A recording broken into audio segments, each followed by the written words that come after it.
Good morning everyone, প্রত্যেককে good morning. Welcome to text book Bengali. তোমাদের সকলকে স্বাগত জানাই টেক্সট বুক বেঙ্গলিতে।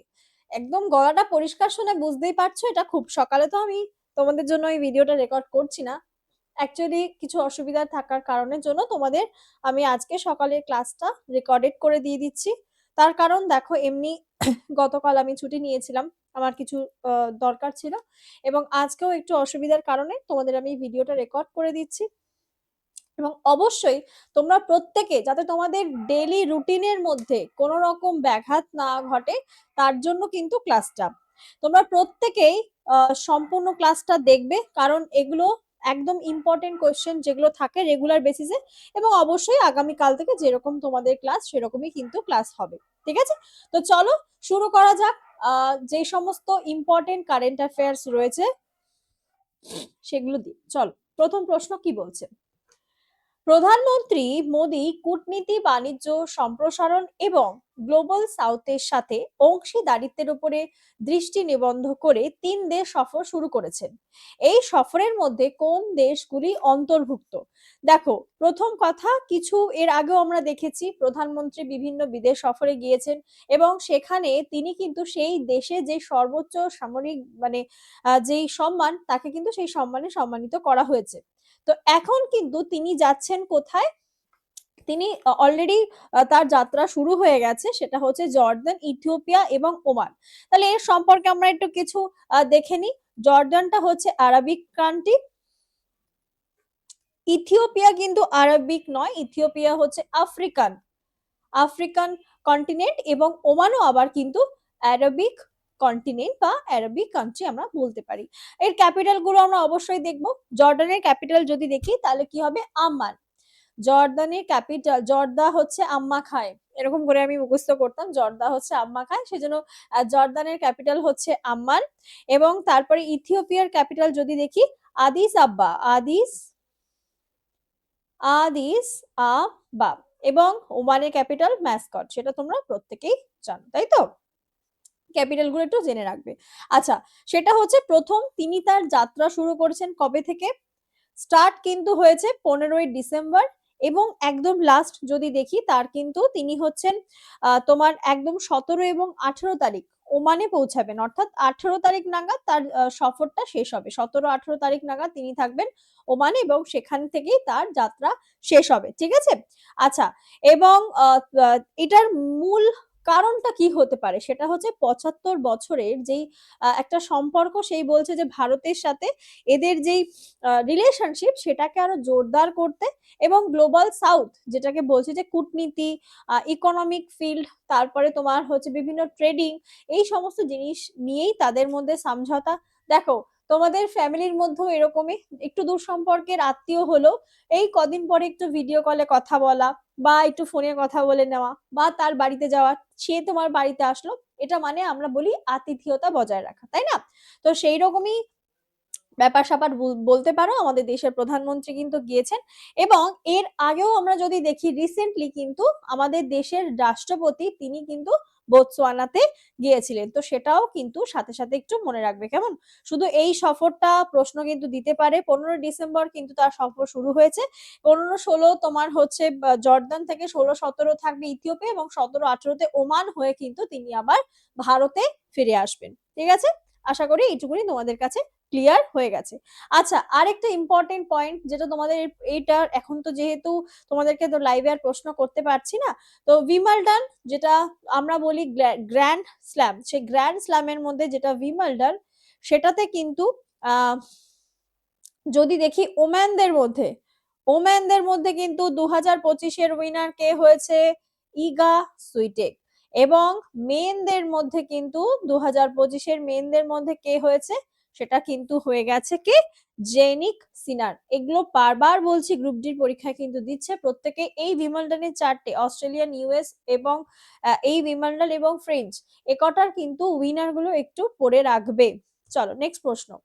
অস্ট্রেলিয়ায় একটি ইহুদি উৎসবের সময় একটি মারাত্মক সন্ত্রাস সম্পর্কিত মানে যেটাকে বলা হচ্ছে গুলি বর্ষণের কোন স্থানে ঘটেছে, সেটা কিন্তু সিডনির বন্দি বিচ। দেখো এই যে পেহেলগাম অ্যাটাক আমরা দেখেছিলাম, পর্যটকরা সেখানে বেড়াতে গিয়েছে এবং সেভাবে নির্মম ভাবে তাদেরকে হত্যা করা হয়েছে।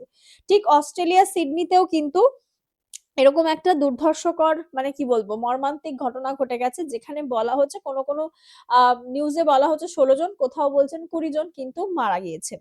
এটা কিন্তু ওদের একটা ফেস্টিভ্যাল চলছিল ওখানে, যেটাকে বলা হয় জিউইশ ফেস্টিভ্যাল। নাম হচ্ছে জিউইশ ফেস্টিভ্যাল, মানে সেই সম্প্রদায়ের লোকরা সেটাকে সেলিব্রেট করে। এবং যেই অনুষ্ঠানটার মেন নাম হচ্ছে হানুক্কা ফেস্টিভ্যাল।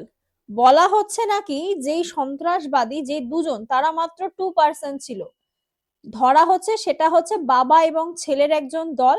এবং ছেলের সম্পর্কে দেখা গেছে 2022 সাল নাগাদ লাস্ট তাকে ইন্ডিয়া ভিজিট করতে দেখা গেছে। বলছে যে যেটাকে মানে ইসলামিক কোনো যে সন্ত্রাসবাদী যারা রয়েছে তার সাথে তার যোগাযোগ রয়েছে। আজমির কি যেন একটা নাম ছিল, বেশ এই মুহূর্তে আমি ঠিক খেয়াল করতে পারছি না। এবং তাদের কিন্তু বলছে যে কারণ সেই স্থান থেকে নাকি ইসলামিক যোগের মানে দুটো ফ্ল্যাগও পাওয়া গিয়েছে। এবং সেখানকার যিনি প্রেসিডেন্ট অর্থাৎ অস্ট্রেলিয়ান প্রেসিডেন্ট অ্যান্থনি অ্যালবানিস তিনি কিন্তু জানিয়েছেন। আর পাশাপাশি বলছে কি, আচ্ছা সিডনির লোকেশন তোমরা প্রত্যেকেই জানো যে নিউ সাউথ ওয়েলস, যেটা মানে মেন কোন ওয়েশন বিচ যখন বলছে তাহলে তো এখানে কোনো না কোনো সমুদ্রের বা সাগরের পার রয়েছে, সেটা কিন্তু রয়েছে আইসমান সি। ঠিক আছে, একটু মনে রাখবে। তাও তো দেখো দুজন মিলে এত লোকজনদের মেরে দিয়েছে এবং হাই সিকিউরিটি অ্যালার্ট, যেখানে আমাদের পেহেলগামের কেসটাও যেরকম যে কাশ্মীরের মতো জায়গায় ওই রকম সময় ওই মুহূর্তে এত কম পরিমাণ সিকিউরিটি কি করে হলো? কারণ আমারই একজন পরিচিত, তিনি যখন বলছেন যে আমরা যখন গেছিল মানে তার 1 মাস আগে ওখান থেকে ঘুরে এসেছেন, তো বলছে ওখানে কোনো সেরকম সিকিউরিটি চেকিংই নেই এখন আর। এখন তো আবার হাই অ্যালার্ট করেছে। মানে তুমি ভাবো এরা কিন্তু একদিনে কিছু করে না, দীর্ঘকালীন পরিকল্পনা কিন্তু এদের থেকে থাকে যারা এরকম সন্ত্রাসবাদ হয়। ঠিক আছে, আচ্ছা অস্ট্রেলিয়ার মধ্যে এটা যদি দেখি, অস্ট্রেলিয়ার আমরা কি দেখতে পাই? অস্ট্রেলিয়াতে যদি দেখি, অস্ট্রেলিয়াতে কিন্তু রয়েছে গ্রেট ব্যারিয়ার রিফ, যেটাকে কোরাল সি অর্থাৎ প্রশান্ত মহাসাগরের তীরবর্তী এবং কোরাল সি যাকে আমরা বলে থাকি, সেখানে কিন্তু আমরা দেখতে পাই গ্রেট ব্যারিয়ার রিফ। ঠিক আছে, চলো নেক্সট প্রশ্ন। এই যে এখানে সিডনি দেখতে পাচ্ছ, সেই সিডনির মধ্যে অস্ট্রেলিয়ার এখানে হচ্ছে বন্দি বিচ। ঠিক আছে, তারা কিন্তু যেই উৎসবটা তাদের ফেস্টিভ্যাল হচ্ছিল হানুক্কা ফেস্টিভ্যাল। এই যে বললাম না হানুক্কা ফেস্টিভ্যাল, এই যে হানুক্কা ফেস্টিভ্যাল একে কিন্তু বলা হয় festival of light. Festival of light, festival of light কিন্তু আবার বলে ফেলো না দীপাবলি বা আমাদের এখানে দিওয়ালি যেটাকে বলে। কিন্তু এই হানুক্কা ফেস্টিভ্যাল যেটা অস্ট্রেলিয়াতে সেই সিডনির ওইখানে ওরা সেলিব্রেট করছিল, সেটাকেও কিন্তু বলা হয় ফেস্টিভ্যাল অফ লাইট। নেক্সট প্রশ্ন, থাইল্যান্ড এবং কম্বোডিয়ার মধ্যে লড়াইয়ের কোন ঐতিহাসিক স্থানটি ক্ষতিগ্রস্ত হয়েছে যা ভারতকে উদ্বেগ প্রকাশ করতে প্ররোচিত করছে? আগের দিন সুন্দর করে ছবি এঁকে তোমাদেরকে সমস্ত কিছু বুঝিয়ে দিয়েছিলাম যে থাইল্যান্ড এবং কম্বোডিয়ার মধ্যে, থাইল্যান্ড অলরেডি কম্বোডিয়ার উপরে এয়ার স্ট্রাইক করেছে কি না, এদের সীমানার মাঝখানে যে সমস্ত মন্দিরগুলো রয়েছে থাইল্যান্ড বলছে এগুলো আমাদের, কম্বোডিয়া বলছে এগুলো আমাদের। যদিও দেখা গেছে যে 1962 সময়কালে কম্বোডিয়ার ওই মানে আন্ডারে থাকলেও তাদের সেনা অর্থাৎ পরবর্তী সময় থাইল্যান্ড কিন্তু নিজেদের কবজায় করে নিয়েছে। এবং সেই টেম্পলটার নাম তোমাদেরকে কি বলেছিলাম, পিরহা বিহার টেম্পল কমপ্লেক্স। এবং ভোলেনাথের সেটা গড কোন ভগবান, সেটা কিন্তু ভোলেনাথের টেম্পল। এবং বলা হচ্ছে এটা কিন্তু কেন ভারতের যোগ, দেখো বলছে ভারতের এখানে উদ্বেগ প্রকাশ, কারণ কি? কারণ বলছে এর সাথে ভারতের যোগ রয়েছে 11th সেঞ্চুরিতে নাকি ওই যে মন্দির, সেই মন্দির সুরিয়া বর্মন তিনি রিডেভেলপ করেছিলেন। এবার সেই জন্য কি করছিল ভারত কিন্তু বেশ কিছুটা সময় আগে থেকেই সেটাকে কনজার্ভ করছিল, মানে কি আবার যাতে আমাদের সেখানে ভারতীয় কিছু যোগ রয়েছে, বুঝতেই পারছো সেখানে শিবের উপাসক মানে কোথাও না কোথাও ভারতীয়দের একটা কানেকশন, ভারতী ওদের একটা কানেকশন সেখানে থাকবে, যেহেতু উপাসক দেবতা ওখানে ছিল তোমার হচ্ছে কি শিব। তো সেই জন্যই কি করেছিল, ইন্ডিয়া কিন্তু প্রায় রিস্টোরের কাজ করছিল 1986 থেকে, কম বেশি 1986 থেকে কিন্তু সেই মন্দিরগুলো, এই যে পীরা বিহার টেম্পল কমপ্লেক্স, মানে ওখানে একটা মন্দির কিন্তু নয়, অনেকগুলো মন্দির রয়েছে। এবং তার মধ্যে যেটা বিখ্যাত ছিল সেটা হচ্ছে কি খেমার টেম্পল। দেখতে পাচ্ছ তো এই টপিকটা কিন্তু এই মুহূর্তে বেশ গুরুত্বপূর্ণ একটা টপিক। এই যে এয়ার স্ট্রাইক কারা করেছিল, কোন সীমানায় গন্ডগোল বেঁধেছে, কাদের মধ্যে হয়েছে, এবার এবং এর সাথে ভারতের কি যোগাযোগ রয়েছে, এই বিষয়টা নিয়ে কিন্তু এর আগেও তোমাদেরকে আমি দুবার প্রশ্ন করিয়েছি এবং আবারও কিন্তু এটা চর্চায় এসেছে। তা এই বিষয়টা ভালো করে একটু দেখে রাখবে, ঠিক আছে? তাহলে কি কি বললাম, কমোডি এবং ড্যামেজ, যেটাকে বলছে যে এদের নিজেদের হিংসার জন্য জায়গাটা নষ্ট হবে, ভারত সেখানে কিন্তু চিন্তায় রয়েছে যে আমরা যেটাকে ওখানে আবার রিস্টোর করছিলাম সেই জিনিসটা নিয়ে তো সমস্যা অবশ্যই দেখা দিচ্ছে। এবার দেখা যাক কি আলটিমেট ফয়সালা কি হয়, ঠিক আছে? এবং 11 সেঞ্চুরি মনে রাখবে, 11 সেঞ্চুরিতে কিন্তু সুরিয়া বার্মান তিনি কিন্তু সেটাকে কি করেছিলেন, যে রিডেভেলপ করেছিলেন। তারও আগের কথা বললাম। এবং 1962 কি সেই সময়ের আগে থেকেই কম্বোডিয়ার আয়ত্তায় ছিল, তারপরে ওই যে সীমানার পরিবর্তন হতে হতে থাইল্যান্ড বলে এটা আমাদের জায়গায় আছে, এটা আমাদের, আর কম্বোডিয়া বলছে এটা আমাদের জায়গাতেই আগে থেকে রয়েছে, তুমি কি করে দাবি করো। এই হচ্ছে ব্যাপার। চলো পরবর্তী, আচ্ছা এখানে দিয়েছে পিরহা বিহার টেম্পল। দেখো, India calls for protection of Preah Vihear temple amid the Thailand Cambodia border clashes. About Preah Vihear টেম্পলে কি বলছে, লোকেশন রয়েছে Cambodia, near border the Thailand, location কম্বোডিয়াতে বাট থাইল্যান্ডের বর্ডারের সাথে কাছে। এবার বলছে principal detail, the temple is dedicated to history, the temple began under king Yashovarman, যেটা হচ্ছে 889 এবং থেকে 910 সিই, এবং এবং কমপ্লিটেড হয়েছিল during the region of king Surya Barman. ওই যে বললাম তিনি কিন্তু সুরিয়া বর্মন সেটাকে রিডেভেলপ করেছিলেন। এবং 1000 খেইমার ডাইনেস্টি থেকে তিনি বিলং করতেন।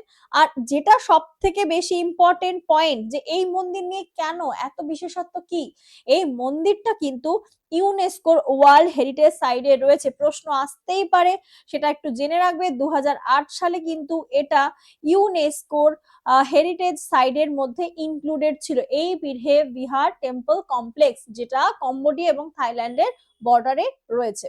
এই টপিকটা আবারও বলছি, ভালো করে পড়ে রাখবে সমস্ত পয়েন্ট, কারণ এটা কিন্তু বেশ চর্চায় আসছে। চলো নেক্সট প্রশ্ন কি বলছে, আসিয়ান ভারত পর্যটন বিনিময় কর্মসূচি 2025 কোন শহরে চালু করা হয়েছে? আসিয়ান, অনেকে যারা আসিয়ান সম্পর্কে ভালো করে জানবে না, তারা আগেই এই ভারত বাদ দিয়ে যেখানে ভাববে ব্যাংকক, ও ব্যাংককই তো হবে, কারণ ভারত তো আসিয়ানের মেম্বারই নয়, তাই জন্য কি করে ভারতে হবে। কিন্তু সেই যারা এই থিওরিটা মাথায় কাজ করে অ্যান্সার করবে তারা তো ভুল করে চলে আসবে, সেই জন্য সবকিছু আগে জানতে হবে। কারণ আসিয়ানের মেম্বার ভারত না হলেও ভারত এবং সেই আসিয়ান কান্ট্রিগুলোর সাথে বেশ ভালো সম্পর্ক বা বন্ধুত্ব রয়েছে। ওই যে বলে না, ওর বন্ধুর বন্ধুর একটা কমন ফ্রেন্ড সাপেক্ষে আমরা যাচ্ছি, তো সেরকম একটা ব্যাপার। 10টা কান্ট্রি তো অলরেডি রয়েছে, এখানে ইনক্লুডেড রয়েছে আমরা জানি। এবং তারপরে যেটা 47তম আসিয়ানের 47th যেই সামিট বা বৈঠকটা হয়েছিল, সেটা কোথায় হয়েছিল? মালয়েশিয়াতে হয়েছিল, মালয়েশিয়াতে কিন্তু হয়েছিল। এবং 11তম কান্ট্রি হিসাবে সেখানে কে ঘোষণা হয়েছিল? তাইমুর তাইমুর লেস্তে, তাইমুর লেস্তে। এটা কিন্তু 11th কান্ট্রি অফ আসিয়ান, ঠিক আছে? আচ্ছা, সামিটটা কবে থেকে কবে হচ্ছে? সামিটটা কিন্তু 12 থেকে 17 ডিসেম্বর অবধি সংঘটিত হবে। আচ্ছা, আসিয়ানের জন্য যদি বলি হেডকোয়ার্টার কোথায় হবে? হেডকোয়ার্টার কিন্তু হয়ে যাবে জাকার্তা, জাকার্তাতে কিন্তু রয়েছে এর হেডকোয়ার্টার। এইবার বক্তব্য হচ্ছে, তাহলে আসিয়ানের মেম্বার নয়, ভালো সম্পর্ক সবই তো বুঝলাম, কিন্তু ইন্ডিয়াতে করার কারণ কি? দেখো, ইন্ডিয়াতে যখন বৈঠকটা হবে তাহলে আসিয়ানের যে সমস্ত মেম্বার কান্ট্রি রয়েছে তাদের দেশের লোকজন এখানে আসবে, মানে বিশেষ করে উচ্চপদস্থ লোকজনরা, যারা যারা তাদের নিজস্ব দেশের রিপ্রেজেন্টেটিভ হয়ে আসছে। তো তারা যখন আসবে, তারা এসে ভারতে যখন কোনো জিনিস ভালো লাগবে, তখন গিয়ে বাহ এই ব্যাপারটা তো বেশ ভালো, আমাদের ওখানেও করতে হবে, বা এখানে এরকম দেখতে হবে, সে তার নিজের দেশে গিয়ে বলবে জানো আমরা ইন্ডিয়া থেকে ঘুরে এসেছি, ইন্ডিয়া থেকে আমরা এসব দেখে এসেছি। যাই হোক, সেরকম একটা কিছু ব্যাপার। তো ম্যাক্সিমামই বলা হচ্ছে এটা হচ্ছে ট্যুরিজম, ট্যুরিজমকে বাহবা দেওয়ার জন্যই জিনিসটাকে করা। আর কি আমাদের ভারতের হয়ে ministry of external affairs, comment করে তোমরা আমাকে বলবে এক্সটার্নাল অ্যাফেয়ার্স মিনিস্টার কে রয়েছেন, ঠিক আছে? এক্সটার্নাল অ্যাফেয়ার্স মিনিস্টার কে রয়েছেন সেটা তোমরা কমেন্ট করবে, আমি কিন্তু কমেন্ট গুলো চেক করবো অবশ্যই। তো তিনি কিন্তু এখানে সহযোগিতা করছেন। আর বাকি তাছাড়াও 11টা স্টেট, ভারতের 11টা স্টেটও কিন্তু এখানে সাহায্য, মানে সহকারী স্টেট হিসাবে কাজ করছে। এটা কিন্তু শুধু গুয়াহাটিতেই হবে না বা গুয়াহাটিতেই হবে না, গুয়াহাটি ছাড়াও আরো দুটো জায়গায় অনুষ্ঠিত হবে। সেটা কোথায়? কাজিয়ারাঙ্গা, কাজিয়ারাঙ্গা দেখতেই পাচ্ছ এতদিন ধরে চলবে, মানে এক জায়গায় তো হবে না। কাজিয়ারাঙ্গা এবং দিল্লি, সমস্ত খুঁটিনাটি পয়েন্ট A to Z যা আছে আমি কিন্তু সব বলে দিচ্ছি, অবশ্যই পারলে তোমরা খাতায় একটু নোট করে রাখবে, কেমন? তো এখানে যেটুকু ইম্পর্টেন্ট ব্যাপার স্যাপার ছিল সব কিন্তু বলে দিয়েছি। প্রশ্ন আসতে পারে যে আসিয়ানের 11তম কান্ট্রি কোনটা নিযুক্ত হয়েছে, অ্যান্সারটা কিন্তু হবে তাইমুর লেস্তে, তাইমুর লেস্তে, এটা কিন্তু দেখে রেখো, কেমন? চলো আমরা নেক্সট প্রশ্নের দিকে এগোবো। বিহার ভারতের প্রথম পাওয়ার মিউজিয়াম কোন শহরে স্থাপন করবে? দেখো, এটা একদিকে ভালো ব্যাপার স্যাপার, যে যেখানে একটা সময় টাকা খরচ করে জায়গাটা ভাই তৈরি করেছি, এখন নাই কাজে নাই লাগছে, তাই বলে কি ফেলে রেখে দেবো, এটাকে একটা মিউজিয়াম বানিয়ে দিই। অ্যাকচুয়ালি এটা একটা পাওয়ার হাউস ছিল, এবং সেটা কোন সময়কালে যদি বলি, সেটা হচ্ছে তোমার বিহারের পাটনাতে এটি ছিল। এটা হচ্ছে তোমার ইন্ডিয়াস ফার্স্ট পাওয়ার মিউজিয়াম তৈরি করছে। এটা যখন পাওয়ার হাউস ছিল, বা পাওয়ার হাউস প্ল্যান্ট আমরা যেটাকে বলি, পাওয়ার প্ল্যান্ট, এটা কিন্তু তৈরি হয়েছিল 1930-তে, তখন গঠন হয়েছিল। এবং তারপরে 1984-এ, 1984-এ সেই ভোপাল গ্যাস ট্র্যাজেডি কত সালে হয়েছিল সেটাও তোমরা উল্লেখ করবে। 1984-এ যখন দেখা যাচ্ছে এখানে অতিরিক্ত ধোঁয়া উৎপন্ন হচ্ছে, মানে কারখানার যে সমস্ত চেঞ্জেস বা কেমিক্যাল রিয়াকশনের মানে যা যা দেখা যাচ্ছে, সেক্ষেত্রে কিন্তু বলছে যে না অনেক বেশি ধোঁয়া উৎপন্ন হচ্ছে, যাতে কিন্তু পরিবেশ ক্ষয়ক্ষতি বৃদ্ধি পাচ্ছে। তো যেই কারণে সেই পাওয়ার প্ল্যান্টটাকে বন্ধ করে দেওয়া হয়েছিল। তো সেই পাওয়ার প্ল্যান্টটার নাম কি? পাটনায় অবস্থিত কারবি গাহিয়া, খুবই বিচ্ছিরি টাইপস এর একটা নাম, কারবি গাহিয়া থার্মাল থার্মাল পাওয়ার প্ল্যান্ট। এবং যেটা 1930-এ তৈরি হয়েছিল, 1984-তে সেটাকে কিন্তু বন্ধ করে দেওয়া হয়েছে। এইবার বলছে তৈরি যখন হয়েছে ওখানে তো অনেক কিছুই রয়েছে, চলো এটাকে এবার আমরা মিউজিয়াম বানিয়ে দিই, তাহলে কি লোকজন দেখতেও আসবে, যদি 2 টাকা করে টিকিটও কাটে, এটাকে ঠিকঠাক করে বজায় রাখার জন্য আমরা কি করব, টাকা পয়সা উঠে যাবে। তো বেসিক্যালি এখানে সায়েন্স এক্সিবিশন, তারপরে তোমার ট্যুরিজমকে বাহবা দেওয়া, এইগুলোর জন্যই কিন্তু এটাকে কি করা হচ্ছে। এবং অবশ্যই এটা কিন্তু ইন্ডিয়াতে ফার্স্ট হচ্ছে, কারণ এই যেখানে আমরা কেন পড়লাম প্রশ্নটা, কারণ এটা যতদিন ধরে পড়েছিল এটা পড়েই ছিল, আমরা জানতামও না, কিন্তু এটাকে তো মিউজিয়ামে কনভার্ট করা হচ্ছে, তাই জন্য কিন্তু আমাদেরকে জানতে হবে। এবং যেহেতু এটা প্রথম হচ্ছে, এবং এর দেখা দেখি এবার পরবর্তীকালে অনেকগুলো হতে পারে, অনেক রকমের মিউজিয়াম আছে, কিন্তু এই যে পাওয়ার হাউস মিউজিয়ামটা ফার্স্ট টাইম হলো, তাই জন্য কিন্তু আমরা এটাকে পড়লাম। আচ্ছা, এবার বিহার, অ্যাকর্ডিং টু বিহারে যদি আমরা চলে আসি, নীতিশ কুমার তিনি কিন্তু এই যে 14 নভেম্বর যেই রেজাল্ট বেরিয়েছে, সেখানে কিন্তু তিনি আবার मैं सीएम था मैं सीएम रहूंगी और मैं सीएम हूँ और मैं ही सीएम रहूंगी, মানে নীতিশ কুমার এটাই হচ্ছে দাবি। তিনি কিন্তু 10th সিএম, মানে 10তম তার মনে হয় টেনিওর শুরু হলো। এবং যদি দেখি বিধানসভার সিট সংখ্যা কত, 243। বিহার সম্পর্কে এটা কিন্তু একটু দেখে রাখবে। এবং এই 10তম টার্মের জন্যই কিন্তু গিনিস বুক অফ রেকর্ড তার নাম কিন্তু ইনক্লুডেড হয়েছে, কে? বিহারের মুখ্যমন্ত্রী নীতিশ কুমার, ঠিক আছে। তার পার্টির নাম কি? তার পার্টির নাম হচ্ছে জেডিইউ, জেডিইউ পার্টি। চলো নেক্সট প্রশ্ন। গ্লোবাল এআই সূচকে মার্কিন যুক্তরাষ্ট্র এবং চীনের পরে কোন দেশ তৃতীয় স্থানে রয়েছে? বেশ ভালো একটা খবর, সেটা হচ্ছে ইউএস এর পরেই চীনের পরে কিন্তু থার্ড নাম্বারে রয়েছে ভারত। তাই জন্যই না বললাম, কারণ কি বলছে যে গ্লোবাল এআই ইন্ডেক্স, সেই আবার ইন্ডেক্সে আমরা চলে এলাম, global AI index, global AI index, এখানে বলছে যে ইউএসএ এবং চায়নার পরে ইন্ডিয়া কিন্তু থার্ড নাম্বারে রয়েছে। অবশ্যই এআই মানে এখন তো বর্তমানে সবকিছু, সব থেকে বেশি জিনিসটা এখন ভাইরাল দেখছি, সবাই মেসির সাথে নিজের ছবি বানিয়ে দিয়ে বলছে ঠিক আছে আমরা তো এত পয়সা না খরচ করে মেসির সাথে ছবি তুলে ফেললাম। এই জিনিসটা খুব ভাইরাল হয়েছে দেখছি, এও সবাই ছবি তুলছে। তারপরে এই এআই দিয়ে যে কত পরিমাণে ছবি বানানো হচ্ছে এবং এআই তে নিজেকে আরো বেশি সুন্দর হয়ে যাচ্ছে বলে মানুষজন তো ফেসবুকে ডিপি থেকে শুরু করে মানে কোথায় ছবি দেয়নি।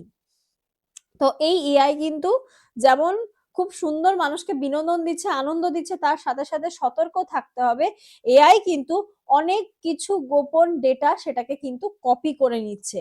তো এই সমস্ত ব্যাপারগুলো কিন্তু মাথায় রেখে সাবধানতার সাথে সমস্ত জিনিসকে দেখো, একটা কথাতেই আছে যে যেই জিনিসটা খুব তাড়াতাড়ি তোমার তৈরি হয়ে যায় সেটা ভাঙতেও বেশি সময় নেয় না, কিন্তু যেটা ধীরে ধীরে তুমি তৈরি করবে সেটা ভাঙতে বা মানে গড়তে যেটা সময় বেশি লাগে সেটা কিন্তু ভাঙতে অনেক কষ্ট হয়।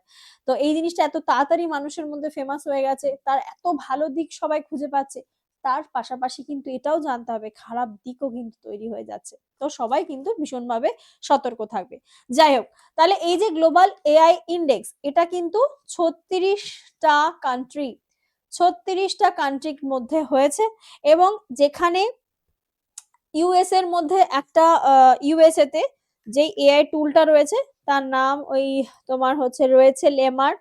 তারপরে এআই টুল যেটা চীনে তৈরি হয়েছে ডিপসেক, আমরা নাম শুনেছি। এবং ভারতের মধ্যে যদি দেখি সেখানে কিন্তু এলন মাস্ক এআই নিয়ে বেশ অনেক কিছুই করেছেন, এবং তিনি 9th অফ আগস্ট এটা কিন্তু পরীক্ষায় দিতে পারে, কেমন, কারণ এটা এই মুহূর্তে বেশ ফেমাস। 9th অফ আগস্টকে কিন্তু এআই ডে ঘোষণা করেছেন কে? Elon Musk. এলন মাস্ক কিন্তু এআই ডে ঘোষণা করেছে 19th অফ আগস্ট, তো এটাও একটু মনে রাখবে। আচ্ছা, এখানে ইন্ডিয়ার র্যাঙ্ক যে থার্ড হয়েছে সেখানে কিন্তু দেখা যাচ্ছে ইন্ডিয়ার স্কোর কত হয়েছে, 21.59 স্কোর করেছে। আর 2024-এর রিপোর্টে লাস্টে কিন্তু ইন্ডিয়ার পজিশন ছিল 7th, তো সেখানে একটু উন্নত হয়েছে, ইন্ডিয়া কিন্তু এগিয়ে এসেছে। দেখতেই পাচ্ছ রিপোর্ট বলেছে কারা এটাকে প্রকাশ করেছে, এটা স্ট্যানফোর্ড ইউনিভার্সিটি গ্লোবাল এআই ভাইব্রেন্সি টুল 2024, এবং ইন্ডিয়ার স্কোর হয়েছে 21.59, যেখানে র্যাঙ্ক হচ্ছে থার্ড গ্লোবালি। ইউএসএ স্কোর হচ্ছে সেখানে 78.60 এবং চায়না স্কোর 36। দেখো চায়নার সাথে খুব বেশি কিন্তু ডিফারেন্স নেই।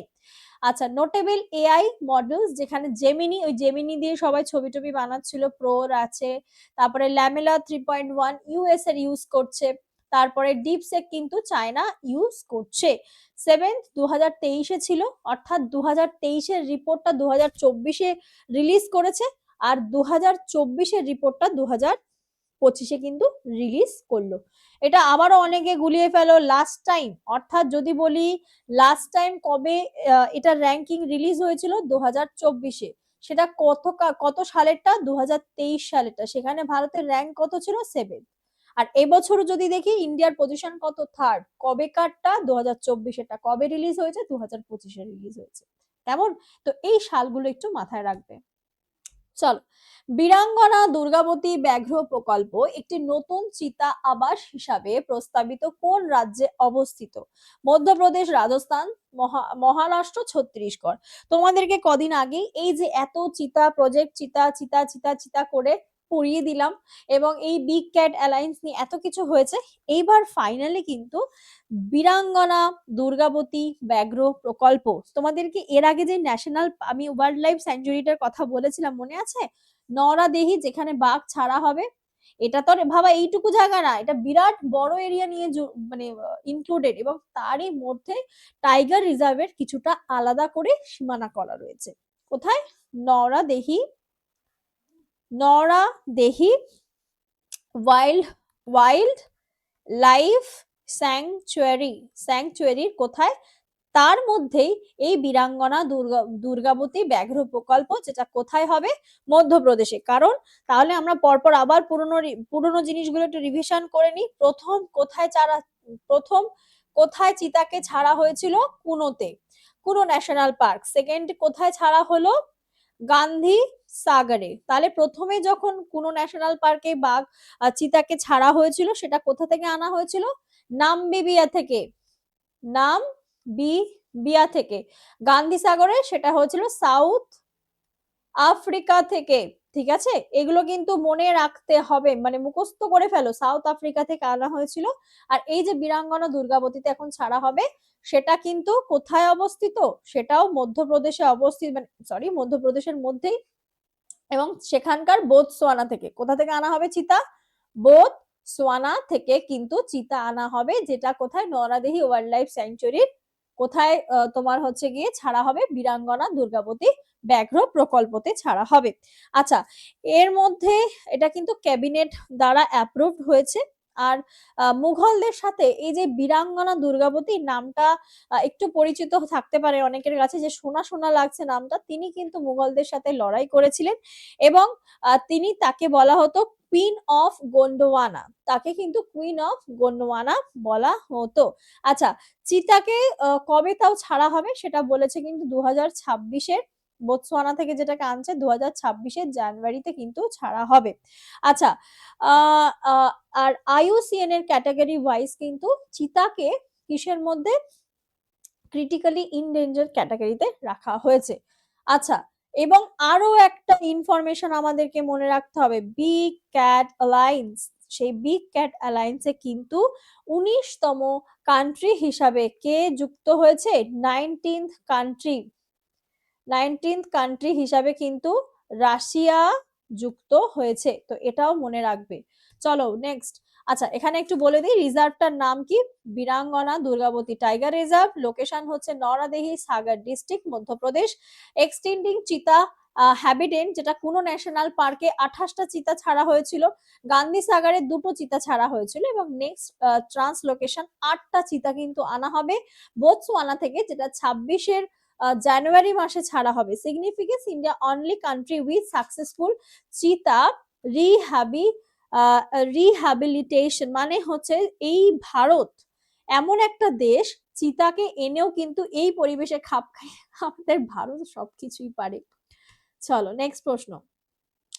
পন্ডুরু খাদি যাকে ভৌগোলিক নির্দেশনা ট্যাগ দেওয়া হয়েছে, সেটি কোন রাজ্যের সাথে অন্তর্গত? মানে তুমি সারা বছর পড়তে থাকো GI tag, Ramsar site, national park, wildlife sanctuary, bird sanctuary, কিছু না কিছু তুমি পাবেই। নতুন নতুন নতুন নতুন প্রত্যেক বছর বাড়তেই থাকবে। এটার কিন্তু আর কমবে না, এটার সংখ্যা কমার কোনো সম্ভাবনা নেই। তো যাই হোক, সেটা কিন্তু অন্ধ্রপ্রদেশের মধ্যে অবস্থিত। এই যে খাদিটার কথা বলা হচ্ছে, মহাত্মা গান্ধীর সময় তিনি ওই যে স্বদেশী কাপড় তিনি পরতেন, সেটা তোমরা জানো। তো সেই সময়ের থেকে কিন্তু এটা খুব উল্লেখ্য ছিল। এবং এই খাদিটা সম্পর্কে ইন্ডিয়ান ওপিনিয়ন বই এবং ইয়ং ইন্ডিয়া, এই দুটো বইয়ের মধ্যে কিন্তু এই খাদিটার পার্টিকুলারলি খাদির সম্পর্কে কথা উল্লেখ রয়েছে। ঠিক আছে, আর এটা যদি বলি, শ্রীকাকুলাম যেটা অন্ধ্রপ্রদেশের, সেই এলাকাতেই এটা বেশি পরিমাণে দেখা যায়। এটাকে বলা হচ্ছে এক ধরনের কি ভালুগা মাছ আছে, তার যে মানে জ বোন, সেই জ বোন দিয়ে নাকি খাদির কাপড়, মানে এটা তো যেখান থেকে তৈরি হচ্ছে তার আগে ম্যানুফ্যাকচারিং এর আগে নাকি ওই জ বোন দিয়ে এটাকে পরিষ্কার করা হয়। আমি এটা ঠিক মানে ইনফরমেশনটা যখন আমি নিজে দেখছিলাম, আমার নিজেরই কেমন টাইপস এর লাগলো, যেরকম মাছ ফাজের হাত দিয়ে কাপড় টাপড় পরিষ্কার করছে, সেটা আবার কি হবে কি জানে।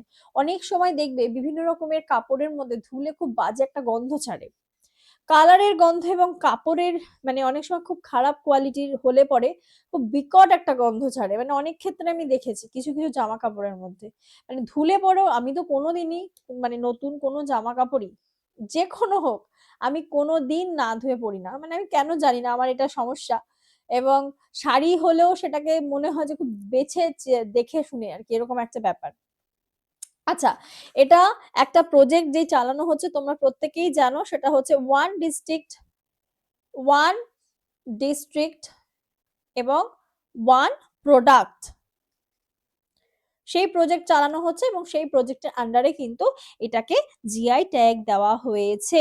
ঠিক আছে, চলো নেক্সট প্রশ্ন। আচ্ছা, এখানে যে আমি ইনফরমেশন গুলো দিচ্ছি সেগুলো কিন্তু পারলে তোমরা একটা স্ক্রিনশট নিয়ে রাখবে। এটা হচ্ছে হ্যান্ড স্পুন এবং হ্যান্ড ওভেন কটন ফেব্রিক। এটা লোকাল নেম হচ্ছে পাটুনরু এবং পন্ডুরু ভিলেজ, শ্রী কাকুলাম ডিস্ট্রিক্ট অন্ধ্রপ্রদেশে, সেখানে কিন্তু এটা পাওয়া যায়। এটা স্কিম লিঙ্কড হচ্ছে nominated under the one district one product scheme for Srikakulam. তো এই জিনিসগুলো কিন্তু ওই যে ওয়ান ডিস্ট্রিক্ট ওয়ান প্রোডাক্ট জিনিসটা কি, বা ওডিওপি দিয়ে দিল, ওডিওপি এর ফুল ফর্ম কি, এখানে ঘুরিয়ে পেঁচিয়ে কথা দিয়ে দেবে, তখন তোমার মাথা গুলিয়ে যাবে। তো এগুলো কিন্তু ভালো করে দেখতে হবে। চলো নেক্সট প্রশ্ন কি বলছে, বালাঘাটে মাওবাদীদের আত্মসমর্পণের পরে মুখ্যমন্ত্রী মোহন যাদব কোন রাজ্যকে নকশালবাদ মুক্ত ঘোষণা করেছে? মোহন যাদব আসছে মানে বুঝতেই পারছো সেটা মধ্যপ্রদেশের কথা বলছে। তোমরা কি জানো এই যে নকশাল আমরা বলি, নাকসাল, নকশালবাদী বা নকশালদের যে মাওবাদী বলা হচ্ছে, এটার বেসিক্যালি উৎপত্তি কিন্তু ভারতের পশ্চিমবঙ্গ, জানো কি তোমরা?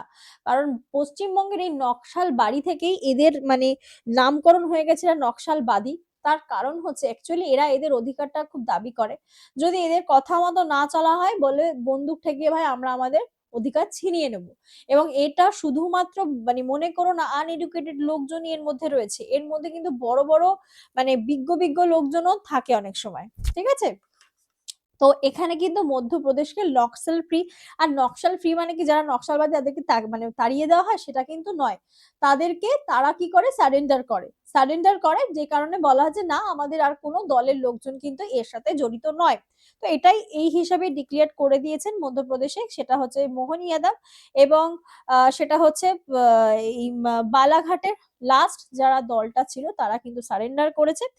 আর এই যে নকশাল বাড়ির কথাটা বললাম, যে বাড়ি নকশাল বাড়ি সেই সময় কাল থেকে যদি বলি এটা 1967 এর কথা বললাম।